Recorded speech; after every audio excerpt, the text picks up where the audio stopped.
नमस्कार, आप देख रहे हैं दिव्य न्यूज और मैं हूं गजेंद्र सिंह चौहान। और मैं आपके साथ मनोज प्रजापत। तो नए साल का आज अंतिम दिन है और ऐसे में हम आपके लिए विशेष लेके आए कि 2022 के अंदर वो कौन सी बड़ी घटनाएं थी जिन्होंने अपनी ओर ध्यान आकर्षित किया। सरदार शहर की वो टॉप 11 खबरें आज हम आपके साथ लेके आए हैं। साल का अंतिम दिन है और हम चाहते हैं कि साल के अंतिम दिन हम आपको तमाम खबरें बताएं जिनसे हम जुड़े हुए रहे, जिन्हें हमने सुना, पढ़ा और देखा और समझा। तो 11 खबरें आज हम आपके साथ लेके आए हैं। जी गजेंद्र, शहर की जो 2022 था वो क्या खुशियां लेके आया, क्या इस शहर ने खोया, उन 11 खबरों के बारे में हम चर्चा करेंगे। मैं आपको बता दूं कि सबसे पहले 2022 में शहरवासी माने या देशवासियों के लिए राहत की खबर ये थी कि 2022 में कोरोना ने किसी भी प्रकार का नुकसान है वो अपने देश को नहीं पहुंचाया। ये सबसे बड़ी राहत। जिस प्रकार से डर था 2021 के अंदर, इस प्रकार से कोरोना का दंश 2021 के अंदर या 22 के 20 के अंदर हमने झेला। जिस प्रकार से मौतें कोरोना की डर था कि 2022 के अंदर कुछ वैसा ही ना हो, लेकिन राहत की खबर ये कि 2022 के अंदर कोरोना ने देश के अंदर दस्तक नहीं दी या फिर देश के अंदर कोरोना एक तरह से चला गया। तो काफी राहत की खबर थी क्योंकि हर कोई मान के चल रहा था 2022 के अंदर कोरोना आता तो निश्चित रूप से हर कोई है वो परेशान होगा, एक आम आदमी की रीढ़ की हड्डी टूट जाएगी। लेकिन ऐसा हुआ नहीं। राहत की खबर रही कि 2023 के अंदर कोरोना ने परेशान नहीं किया। हालांकि अब एक बार फिर से कोरोना है वो विश्व पटल पर एक बार फिर से दस्तक दे रहा है। चीन, ब्रिटेन जैसे तमाम बड़े देश है वो परेशान है। लेकिन इस सब 11 जो टॉप खबरें लेके वो सरदार शहर की है, सभी बड़ी खबरें, और बताएंगे कि सरदार शहर के अंदर क्या कुछ घटनाएं घटित हुई जिन्होंने अपनी ओर आकर्षित किया। तो नंबर 1 खबर हमें मनोज बताएंगे वो कौन सी खबर है जो पहले नंबर पर आती है। देखिए गजेंद्र, 2022 के 6 अप्रैल की एक घटना थी। 6 अप्रैल की शाम को सरदार शहर तहसील के मितासर गांव में एक नवजात बच्ची कीचड़ में फेंकी हुई मिली और इस घटना से पूरा शहर, पूरी तहसील एकदम से हिल गई और हर कोई ये सोचने पर विचार था कि एक नवजात बच्ची को जन्म देने के तुरंत बाद और कीचड़ में फेंक दिया गया। ग्रामीणों ने जब उसको लहूलुहान और कीचड़ में पड़े हुए देखा तो उसको राजकीय अस्पताल पहुंचाया। मितासर के एक राजू सैनी है वो, उनके द्वारा उस बच्ची को राजकीय अस्पताल लाया गया और उसका उपचार शुरू करवाया गया। गजेंद्र, बिल्कुल, इस घटना के बाद हर कोई स्तब्ध था, हर कोई हिल गया था। कहीं ना कहीं घटना है वो हमारे जो मानवता है उस पर भी शर्मसार कर देने वाली घटना थी। कहीं ना कहीं हर कोई इस घटना के बाद स्तब्ध था और चर्चा थी कि इतनी घिनौनी हरकत आखिर कौन कर सकता है। लेकिन इस घटना के बाद कहीं ना कहीं मानवता है वो सरदार शहर में शर्मसार हुई और हर कोई इस घटना के बाद परेशान नजर आया। और इस घटना की जबरदस्त तरीके से सरदार शहर के अंदर ही नहीं पूरे जिले के अंदर आलोचना भी हुई और खूब चर्चा भी हुई। इस लड़की का नाम है वो लक्ष्मी दिया गया और इसके बाद इस लड़की का इस बेटी का उपचार किया गया और बेटी है वो सकुशल स्वस्थ हुई। उसके बाद से चूरू के लिए रेफर कर दिया। लेकिन इस घटना ने हमें कहीं ना कहीं सोचने पर विवश कर दिया कि आज भी इस प्रकार की घटनाएं जो होती है जो मानवता को शर्मसार कर देती हैं। जी गजेंद्र, बिल्कुल आप जैसा कि कहा कि मानवता को शर्मसार कर देती है, कुछ ऐसी घटनाएं भी थी जो सरदार शहर के लिए खुशियां लेकर आई। उसके बाद में हम बात करेंगे 2 नंबर घटना की। सरदार शहर में एक बड़ा कार्यक्रम आयोजित हुआ 24 अप्रैल को। आचार्य महाश्रमण है उनका सरदार शहर में महाप्रवेश हुआ था, आपको याद होगा। बिल्कुल, आचार्य महाश्रमण का कई दशकों के बाद सरदार शहर के अंदर प्रवेश हुआ। पूरे शहर के अंदर खुशियां थी, पूरे शहर के अंदर रौनक थी और पूरे जब तक वो रहे 22-23 दिनों तक, तब तक सरदार शहर के अंदर मेला सारा लगा रहा। अनेकों लोगों को रोजगार मिला और सबसे बड़ी बात है युग प्रदान की उपाधि उन्हें सरदार शहर में दी गई। सरदार शहर की चाबी भी आचार्य श्री को दी गई। इस दौरान सरदार शहर के अंदर देश विदेश से जो आचार्य महाश्रमण के जो भक्त हैं, जो उनके श्रद्धालु है, अनुयायी हैं, वो सरदार शहर पहुंचे। इसके अलावा तमाम बड़े नेता है, तमाम राजनीतिक दलों के बड़े नेता वो भी सरदार शहर आए और उन्होंने आचार्य महाश्रमण का आशीर्वाद दिया और आचार्य महाश्रमण ने सरदार शहर वासियों को आशीर्वाद दिया। ये अपने आप में बड़ी खबर थी। सरदार शहर का ये महीना है वो काफी पावन रहा। इस महीने के अंदर पूरे महीने के अंदर सरदार शहर के अंदर मेला लगा रहा और तमाम लोगों को रोजगार मिला और आचार्य महाश्रमण ने सरदार शहर वासियों को आशीर्वाद दिया। गजेंद्र, उसके बाद में हम बात करते हैं 3 नंबर घटना की। 10 मई की एक घटना थी गजेंद्र। ताल मैदान में कथा चल रही थी जिसका वाचन कर रहे थे आनंद गिरी जी महाराज और उन्होंने एक बयान दिया था। उस बयान को लेकर काफी शहर के अंदर एक बवाल सा उठा था गजेंद्र। बिल्कुल आनंद गिरी महाराज है, वो साध्वी की कथा है, वो ताल मैदान के अंदर कर रहे थे, इसी दौरान एकाएक उन्होंने अपना आपा खो दिया और जो कांग्रेस नेता है अनिल शर्मा, उनके लिए अपशब्द बोले। इसके अलावा नगर पालिका अध्यक्ष राजकरण चौधरी को भी उन्होंने अपशब्द बोले। हालांकि वो परेशान थे, सरदार शहर के अंदर जगह जगह एनएलटी कंपनी द्वारा गड्ढे खोद रखे, इसको लेकर वो काफी परेशान थे, आहत थे। लेकिन इसी के तहत उन्होंने कथा के दौरान ही आवेश में आकर दोनों ही बड़े नेताओं को अपशब्द बोल दिए, जिसके बाद इस घटना को लेकर सोशल मीडिया पर काफी बवाल हुआ। हालांकि बाद में आनंद गिरी जी महाराज ने माफी मांग ली, लेकिन कहीं ना कहीं ये घटना सोचने पर विवश करती है कि आखिर महाराज को या फिर एक संत जिसने संत बन गए उसने इस प्रकार का आचरण शोभा देता है नहीं देता। उन्हें इस प्रकार के का गुस्सा नहीं करना चाहिए था, लेकिन उन्होंने काफी अपशब्द है वो कांग्रेस नेता अनिल शर्मा और नगर पालिका अध्यक्ष राजकरण चौधरी को बोल दिए थे। गजेंद्र, उन्होंने एक बात कही थी कि ऐसे नेताओं को गोली मार देनी चाहिए। सबसे बुरी बात ये थी, सबसे बात एक संत के लिए इस बात ये भाषा शोभा नहीं देती है, शोभा नहीं देती। उस बात को लेकर काफी नाराजगी जाहिर कर सकते हैं। और इसकी ओर से दीपू जयसंसरिया उनकी ओर से एक प्रेस कॉन्फ्रेंस भी बुलाई गई थी और उन्होंने इस बात की माफी मांगी थी कि हमारे संत द्वारा ऐसा कुछ कहा गया, क्योंकि वो कथा के आयोजक थे वो दीपू जयसंसरिया ही थे और उन्होंने इस बात पर माफी भी मांगी थी। और इस बात को लेकर नगरपालिका चेयरमैन राजकरण चौधरी द्वारा भी एक प्रेस कॉन्फ्रेंस का आयोजन किया गया था। उन्होंने भी कहा था कि ये जो गड्ढे जिन गड्ढों से वो संत नाराज हुए थे वो नगरपालिका द्वारा नहीं किए गए हैं, वो गड्ढे हैं वो एलएनटी कंपनी द्वारा किए गए थे। उसके बाद में एलएनटी कंपनी की बैठक भी बुलाई गई थी और एलएनटी कंपनी, लेकिन समस्या आज भी 10 के 10 बनी है। बिल्कुल अगर पिछला अगर 2022 अगर पूरा देखें तो पूरे शहर को कब्रगाह का रूप दे दिया एलएनटी कंपनी। जगह जगह प्रत्येक सड़क है वो सदासे में खोद दी गई है, जिम्मेदार कोई है नहीं, जिम्मेदारी कोई लेने को तैयार नहीं है, जिसके चलते आमजन या फिर सरदार शहरवासी हो काफी परेशान है। लेकिन समस्या का समाधान है वो होता हुआ दिखाई नहीं दे रहा। इसका मुख्य कारण ये कि सरदार शहर के राजनीतिक जो दल है वो अपने अपने स्वार्थ के चलते बोलने को तैयार नहीं है। काफी गंभीर मुद्दा है, पूरे सरदार शहर की सड़कों को खोद कर रख दिया गया, लेकिन तमाम पार्टियों के राजनेता हैं वो बोलते नहीं है, जिसका खामियाजा कहीं ना कहीं सरदार शहर वासियों को उठाना पड़ रहा है। जी गजेंद्र, अब बात करेंगे अगली घटना की, 4 नंबर घटना की। गजेंद्र, सरदार शहर के अंदर एक अग्निकांड हुआ। रिको औद्योगिक क्षेत्र में 26 जून को एक भीषण आग लगी जो शायद मैंने मेरी जिंदगी में नहीं देखी थी। और वहां जो मौजूद थे उस घटना के वक्त उन्होंने कहा था इतनी भयंकर आग है वो हमने आज तक नहीं देखी, क्योंकि उन जो रिको औद्योगिक क्षेत्र है उसमें फैक्ट्रियां थी, उनमें केमिकल रखा हुआ था और उस केमिकल की वजह से एक फैक्ट्री में आग लगी और दूसरी फैक्ट्री को उसने चपेट में ले लिया। और आसपास के जो तहसीलें थी, लगभग 7 तहसीलों से यहाँ पर दमकलें आई थी और लगभग 20 घंटे बाद में इस आग पर काबू पाया गया था। और जिस समय आग लगी उस समय पूरे सरदार शहर में उसका धुआं है वो उठता हुआ देखा जा रहा था और आसपास का जो आधा किलोमीटर है उसमें उसकी ताप है वो महसूस की जा रही थी। बिल्कुल 26 जुलाई की जून की वो घटना थी जिस दिन रिको औद्योगिक के अंदर भीषण अग्निकांड हुआ था। हालांकि इसमें अच्छी बात ये रही कि इसके अंदर कोई हताहत नहीं हुआ, लेकिन इसमें करोड़ों रुपए का नुकसान है वो हो गया। एक के बाद एक 2 फैक्ट्री में आग लग गई, लेकिन कड़ी मशक्कत के चलते दमकल कर्मियों की फिर आसपास के मजदूरों की कड़ी मशक्कत के चलते इस आग को और नहीं फैलने दिया गया। हालांकि काफी प्रयास इस दौरान किए गए, वरना ये आग है वो और फैल जाती, लेकिन 2 फैक्ट्रियों को इसने अपनी चपेट में ले लिया था, जिसके चलते करोड़ों का नुकसान है वो फैक्ट्री मालिक को हुआ था। लेकिन गनीमत ये रही कि इस हादसे के अंदर किसी की मौत नहीं हुई। जी गजेंद्र, इसके बाद में एक अच्छी सूचना भी आई थी कि नगरपालिका ने संज्ञान इस पर लिया था और घोषणा कर दी है कि जल्द ही रिको औद्योगिक क्षेत्र में जो अग्निशामक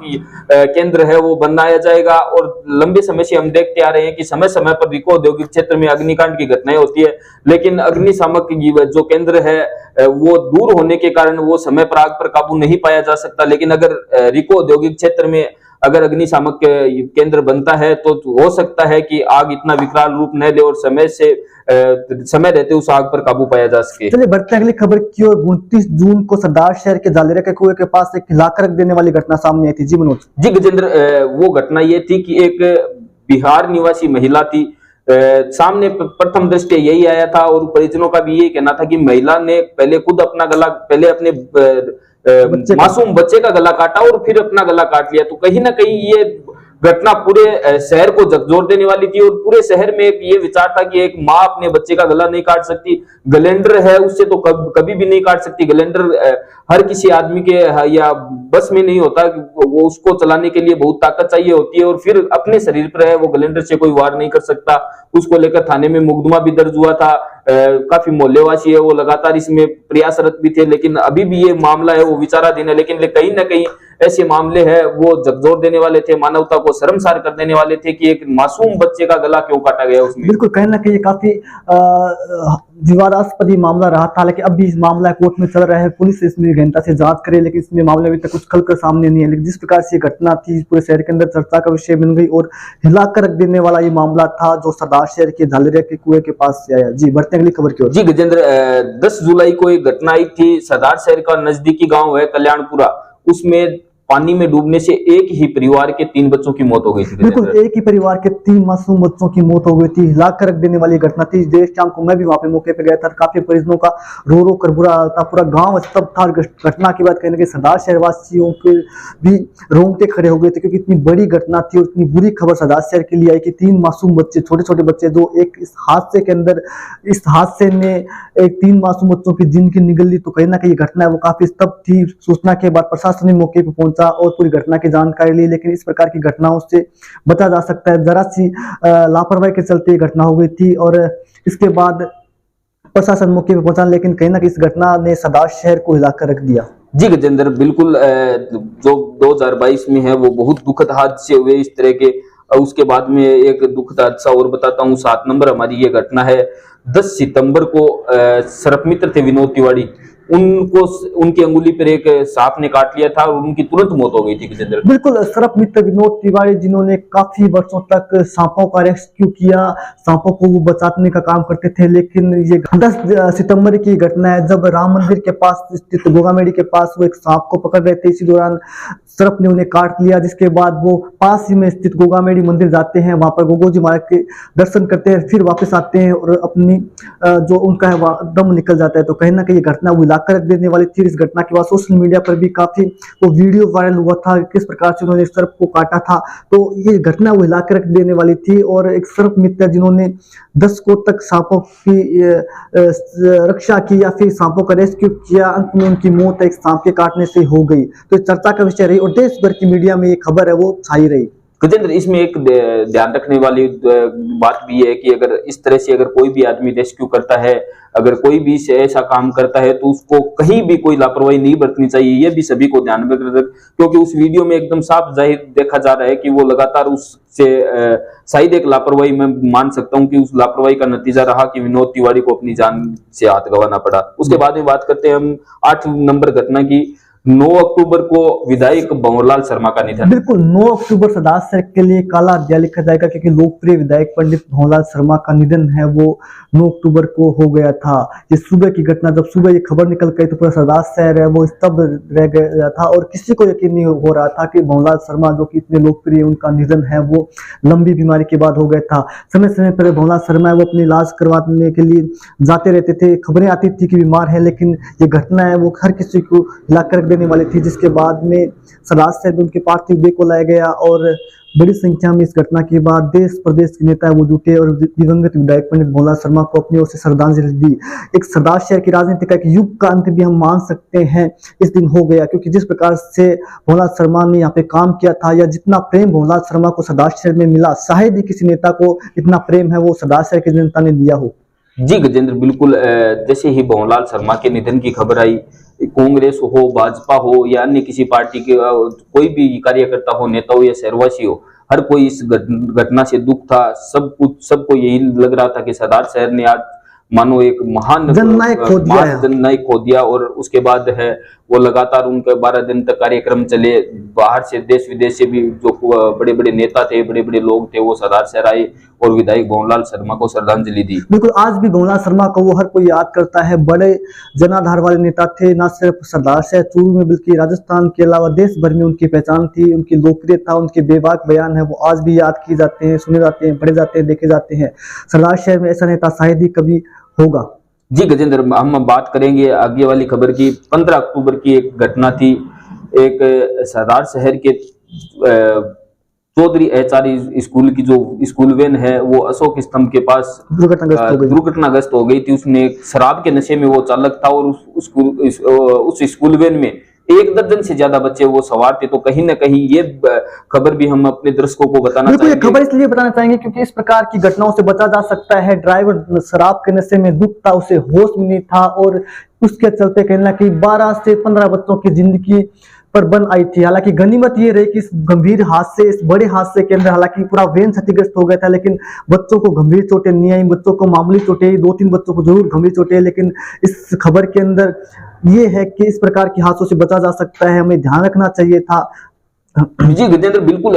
उसके बाद में इस घटना को लेकर मामला भी दर्ज करवाया गया। तो आपने देखा होगा जब हम अस्पताल में थे, पुलिस उस ड्राइवर को लेकर पहुंची थी अस्पताल, तो उसकी हालत क्या थी, उसको पता नहीं था मैं कहाँ हूँ, मैं कौन हूँ। और उस अवस्था में वो 15 बच्चों को बैठाकर स्कूल वैन चला रहा था। और परिजनों का ये कहना था कि स्कूल प्रशासन की ओर से लगातार लापरवाही की जा रही थी। हमने पहले भी अवगत करवाया था कि ये ड्राइवर है वो शराब के नशे में रहता है, लेकिन फिर भी है वो स्कूल प्रशासन इसकी ओर ध्यान नहीं दे रहा था। बिल्कुल, ये किसी एक स्कूल की बात नहीं है। हमें और हमारे जो परिजन है उनको ध्यान रखना चाहिए इस बात का कि उनके बच्चे जिस ऑटो वैन में जाते हैं उस ऑटो वैन में कितनी सुरक्षा है, किस प्रकार से उसका ड्राइवर है, कैसा उस ड्राइवर का आचरण है। ये प्रत्येक स्कूल के लिए लागू होता है क्योंकि ये नॉन नियालों की जिंदगी के साथ खिलवाड़ नहीं होना चाहिए। हमारे नॉन नियालों की जिंदगी बहुत कीमती है और इसे हम सभी को ध्यान रखने की आवश्यकता है, तभी इस प्रकार की घटनाओं से बचा जा सकता है। जी गजेंद्र, अब हम बात करेंगे सरदार शहर की 10वीं बड़ी खबर की। 10वीं बड़ी खबर यह थी कि 8 दिसंबर को अनिल शर्मा विधायक बने। ये सबसे बड़ी खबर थी। बिल्कुल, इस साल की सबसे बड़ी खबर यही थी कि 8 दिसंबर को सरदार शहर को नया विधायक मिल गया। अनिल शर्मा, जो कि दिवंगत विधायक पंडित भंवरलाल शर्मा के बेटे हैं, वो सरदार शहर के विधायक बन गए और सरदार शहर की राजनीति में नई शुरुआत हो गई। काफी दिलचस्प चुनाव रहा। इस चुनाव के अंदर भाजपा और आरएलपी दोनों ही दलों ने अपनी ओर से काफी कोशिश की, लेकिन अंततः अनिल शर्मा को बड़ी जीत मिली।